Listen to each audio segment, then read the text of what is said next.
Star plus पर telecast होने वाले आप सभी के लॉन्गेस्ट रनिंग शो ये रिश्ता क्या कहलाता है ने आप सभी को एक नहीं बल्कि 14 साल से एंटरटेनमेंट का डोज परोसा है।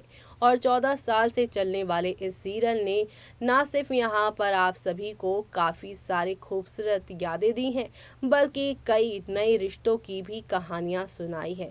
इन रिश्तों से कुछ ऐसे फैंस जुड़े हैं कि वो इन्हें अब यहाँ पर अपनी ज़िंदगी का अहम हिस्सा मानते हैं। एक नहीं दो नहीं बल्कि तीन तीन जनरेशन ने यहाँ पर अपनी एक्टिंग से, अपनी स्टोरी से दर्शकों को खुद से जोड़ा है। अब बात की जाए यहाँ पे थर्ड जनरेशन की कहानी की, तो यहाँ पर अक्षु और अभिमन्यु एक दूसरे से जुदा हो गए हैं। ऐसे में फैंस को बेसब्री से इंतजार है कि उनके अभीरा यानी अभिमन्यु और अक्षरा जल्द ही एक हो जाएं, और इसकी शुरुआत यहाँ पर कर दी गई है क्योंकि बार बार अभिमन्यु को ये मेकर यहाँ पर बिछड़वा रहे हैं और फिर उसके बाद एक दूसरे के करीब लेकर आ रहे हैं। जी हाँ, जब जब यहाँ पे अभिमन्यु और अक्षरा एक फ्रेम में आ रही हैं, चाहे बीता एपिसोड ले लीजिए या फिर आने वाला कल का एपिसोड, जहाँ पर अभिमन्यु को अक्षरा थैंक यू कहती नजर आएंगी। जिस तरीके से अभिनव का उन्होंने इलाज किया, जिससे उम्मीद बढ़ गई है कि आने वाले टाइम पर अभिमन्यु और अक्षरा फिर से मिलते हुए नजर आएंगे।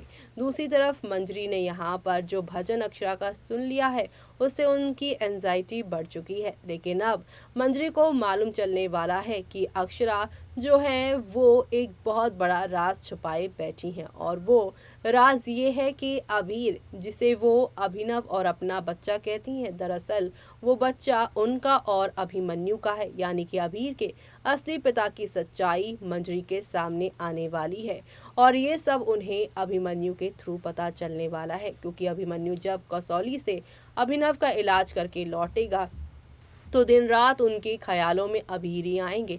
अबीर की मस्ती, अबीर का यहाँ पे उनके साथ टशनबाजी करना, उनका बालों पे हाथ नहीं लगाने देना किसी का, यानी कि जो छोटी छोटी चीज़ें हैं वो अबीर की अभिनव से नहीं बल्कि अभिमन्यु से मिलती हैं। और अब ये सारी बातें अपनी माँ मंजरी को वो बताएंगे। ऐसे में मंजरी को लगेगा कि कुछ तो गड़बड़ है, जो कि यहाँ पर अक्षरा ने हमें नहीं बताया है। 6 साल पहले की बातों को छानबीन करते हुए मंजरी को मालूम चलेगा कि ये उनका ही पोता है, यानी कि यहाँ पर अब उन्हें सच्चाई मालूम चलने वाली है, जिसकी वजह से अब वो कसौली पहुंचने वाली हैं अक्षरा के पास और मांगने वाली हैं अपनी सारी पिछली गलतियों के लिए माफ़ी, और साथ ही साथ रिक्वेस्ट करेंगी कि मेरे पोते को लेकर तुम बिरला हाउस आओ और अक्षरा, अभिमन्यु, तुम फिर से मेरे घर को रौनक से भर दो, जो कि यहाँ पे पिछले 6 साल से रौनक चली गई थी। अब आगे क्या लेंगी अक्षरा फैसला, वो देखना आप लोग शो में मिस मत करेगा। इसी के साथ मुझे यानी कि जूही को दीजिए इजाजत। Bye bye.